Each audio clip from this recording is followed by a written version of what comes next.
Certain একটা দল যারা নিজেদের গেরোটা খুলতে পেরেছে নকআউটে যাওয়ার, সেই দলটার ম্যাচ রয়েছে আজকে এবং সেই ম্যাচটা বেশ ইম্পর্টেন্ট। কথা বলছি জার্মানি ইকুয়েডর ম্যাচ এবং জার্মানির প্রি টেস্ট, কারণ জার্মানির তো রাউন্ড থেকে মানে এই গ্রুপ স্টেজ থেকে তো রাউন্ড অফ 32-তে থাকা একেবারে নিশ্চিত, গ্রুপ টপার হয়েই তারা সেটা নিশ্চিত করেছে। কিন্তু কথা হচ্ছে একুয়েদরের কি হবে। আজ রাত 2টা বাজে নিউ ইয়র্ক নিউ জার্সি ওই মেট লাইফ স্টেডিয়ামে, যেখানে বিশ্বকাপের ফাইনালটা হচ্ছে, সেখানেই জার্মানি খেলবে তাদের গ্রুপ স্টেজের শেষ ম্যাচ। এবং গ্রুপ স্টেজের এই গ্রুপ ই এর যে সমীকরণগুলো দাঁড়াচ্ছে, মানে ম্যাচ হারলেও Germany group topper, match draw করলেও, ম্যাচ জিতলেও, কারণ হেড টু হেডের হিসেবে জার্মানি সবার ওপরে। কিন্তু এই মানে এ বি সি ডি বা এফ মানে গ্রুপের বেস্ট 3 নম্বর দলের সঙ্গে রাউন্ড অফ 32-তে তাদের খেলতে হবে। আর কুরাসাওয়ার বিপক্ষে ড্র বা জয় পেলেই আইভরি কোস্ট দ্বিতীয় হয়ে শেষ করবে। কিন্তু একুয়েদরের জন্য একেবারে ব্যাটেলটা বাঁচা মরার লড়াই, কোয়ালিফাই করবে যদি তারা জয় পায়, আর আইভরি কোস্টকে তাদের ওই গ্রুপের অন্য ম্যাচে হারতে হবে, এই আশা তাদের করতে হবে। Presenting Walton Crystal Series. Switch to premium. Switch to Crystal. কুরাসাওয়ের সুযোগ আছে কাগজে কলমে, কিন্তু কুরাসাওয়ের সুযোগ আসলে ইন রিয়ালিটি অর্থাৎ বাস্তবতায় খুব একটা নেই। এখানে হয়তো থার্ড প্লেস টিম হিসেবে থাকার একটা শেষ চেষ্টা করবে একুয়েদর, কারণ তারা জানে আইভরি কোস্ট আর কুরাসাও ম্যাচের মানে ভাগ্য কি হবে সেটাই তো তাদের কোনো হাত নেই। সেখানে তো কোনো হাত নেই, কিন্তু আইভরি কোস্টকে আপনি এক্সপেক্ট করবেন টু উইন দ্যাট ম্যাচ, যদিও একুয়াদর কুরাসাওর সঙ্গে জিততে পারে নাই। যদিও ইকুয়াদর আসলে তারা যে রেজাল্ট করে অভ্যস্ত, নীল নীল সেই রেজাল্ট করেই আসলে শেষ করেছে। কুরাসাওকে এই ইকুয়েশনে একমাত্র রেখেছেন ইলয় রুম, কোনো সন্দেহ নাই। That much amount of saves, 15টা সেভ দিয়ে আপনি একটা দলকে মানে বিশ্বকাপে রেখে দিচ্ছেন, এর চেয়ে বড় অ্যাচিভমেন্ট আর হয় না। তবে আমরা জার্মানি নিয়ে একটু কথা বলতে চাই। আইভরি কোস্টকে আমরা অবশ্যই এই ম্যাচে এজ দিচ্ছি, প্রেডিকশনে আইভরি কোস্টকে এগিয়ে রাখছি, এবং Cote d'Ivoire for like proper official name, Cote d'Ivoire সম্ভবত গ্রুপে সেকেন্ড হয়ে শেষ করতে যাচ্ছে।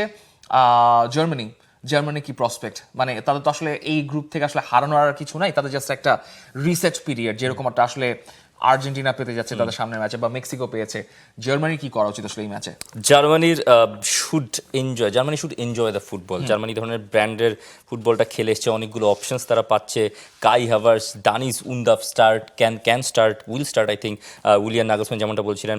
দেখুন, একটা জায়গায় মনে হচ্ছে জার্মানির সমস্যাটা সব থেকে বেশি, সেটা হচ্ছে নিকোলাস স্লটারবেকের ইনজুরিটা। মানে গ্রুপ স্টেজের দুটো ম্যাচে মানে এত ভালো দুটো জয়ের পরে নিকোলাস স্লটারবেককে আপনি যখন ওয়ার্ল্ড কাপের বাকি ম্যাচগুলোতে পাবেন না, it is a big blow. মানে এটা যে কত বড় ব্লো, মানে এটা হয়তো রাউন্ড অফ 32-তে গেলে বোঝা যাবে। কারণ ডিফেন্স লাইনে জোনাথানটা আর রুডিগার, ওখানে মনে হচ্ছিল যে স্লটারবেক মানে সুপিরিয়র এই চার মানে 4 ব্যাকের যে কম্বিনেশনটা উলিয়ান নাগলসম্যান খেলেন।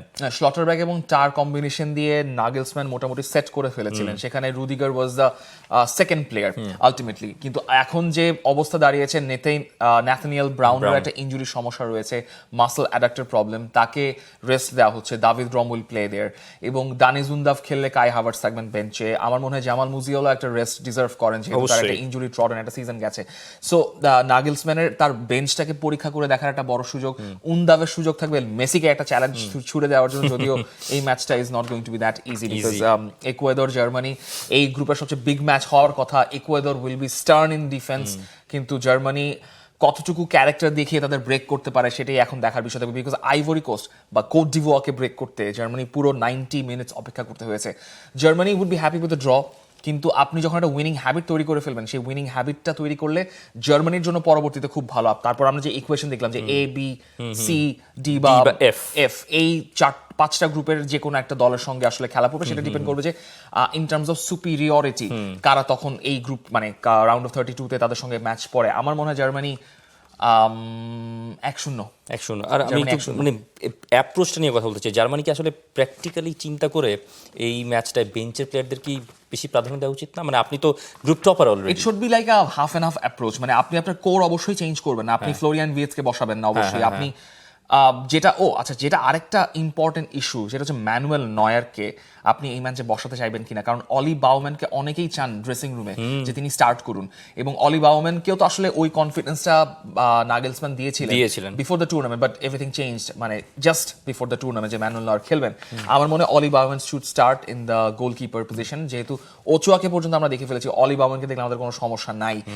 সো এইদিকে কিমিক তো খেলবেনই, পাভলভিচকে আপনি বসাতে পারবেন না, সেই জায়গায় ম্যাচের জায়গায় হয়তো আপনি গোরেৎকাকে খেলাইতে পারেন, খেলানো সম্ভব।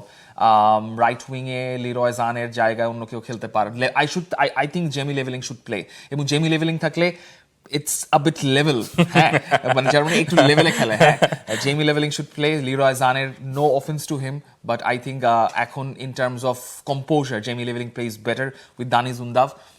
মাঝখানে ফ্লোরিয়ান ভিয়েটস, বাম সাইডে আমি জানি না, পাসকাল গোশও খেলতে পারেন মিডফিল্ডে, আমি জানি না, হইতেও পারে option. So there are options, এই বেঞ্চটাকে স্টার্ট করানো যেতে পারে, এই বেঞ্চটাকে পরীক্ষা করা দরকার, এবং জার্মানি অ্যাটলিস্ট শুড উইন 1-0 এই ম্যাচে। দেখা যাক ইকুয়েডর আর জার্মানির ম্যাচের রেজাল্ট কি হয়। For more updates, subscribe to our YouTube channel and click on the bell icon. Follow us on Facebook and Instagram.